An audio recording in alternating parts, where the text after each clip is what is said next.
to a story that has been condemned across the country. Detectives in Eldoret, Uasin Gishu County have arrested one suspect in connection with a gruesome murder of 26-year-old model and fashion designer Edwin Chiloba. Chiloba's body was discovered stuffed in a metallic box in Kiptoo, Eldoret on Wednesday afternoon. Eyewitnesses reported seeing unknown assailants drop off the metallic box by the roadside before speeding off. And as Marianne Nyambura reports, the family of Edwin Chiloba wants justice for their kin as human rights activists continue to condemn the murder. At the Moi Teaching and Referral Hospital morgue in Eldoret, the family of slain fashion designer, model and LGBTQ activist Edwin Chiloba is still reeling in shock. It has been a traumatic 36 hours since the family learnt of the death of the 26-year-old university student, who is the only son in a family of 3. Edwin's lifeless body was discovered stashed in a metallic box on Wednesday, 3rd January. Watu wajitokeze, at least tujue chenye iliwafanya ama yenye ilimfanyikia mpaka wakamuua kwa kifo ambacho hatukutarajia. Imagine sanduku, mtu akuje kwa sanduku. Hata angemuua tu mahali tuende tumwokote kuliko amuue, amweke vizuri kwa hiyo sanduku. Kitendo alichofanyiwa ni kibaya sana, cause aliwekewa socks kwa mdomo kama 2, macho imeng'olewa.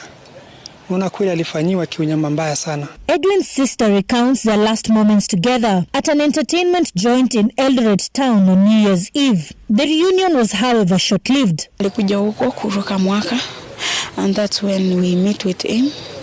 Tukafuka mwaka vizuri, and then baadaye wakani wish to buy, and that's all about that day.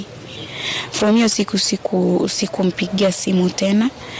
I was thinking he was the one to call me, but unfortunately he called Shaki sikuiona. It is along the Kiptoo Katinga Road where residents made a distress call on Wednesday afternoon after unknown assailants dumped a metallic box and sped off. Preliminary investigations revealed that Edwin's eye was gouged out and he had other injuries. An autopsy was conducted on the body of Edwin on Friday. Mauaji haya hakika yametuweka chini sana kama familia, kwa sababu Edwin alikuwa kijana wetu wa kipekee ambaye tulikuwa tunamtegemea, na alikuwa anaonesha kwamba yeye alikuwa tu anaonesha kona bright future. Edwin, a 4th-year student at the University of Eldoret, had a promising future. He had carved a niche for himself as a model and fashion designer, and he was also vocal on matters LGBTQ. His death has sparked public outcry, with human rights organizations condemning the incident and calling for speedy investigations. As Amnesty International, we are shocked and very concerned by the brutal murder of Edwin Chiloba. The information that is coming through, and of course it's still very early, is that he was murdered potentially or possibly as a result of his sexual orientation. He was well known in Eldoret where he lived.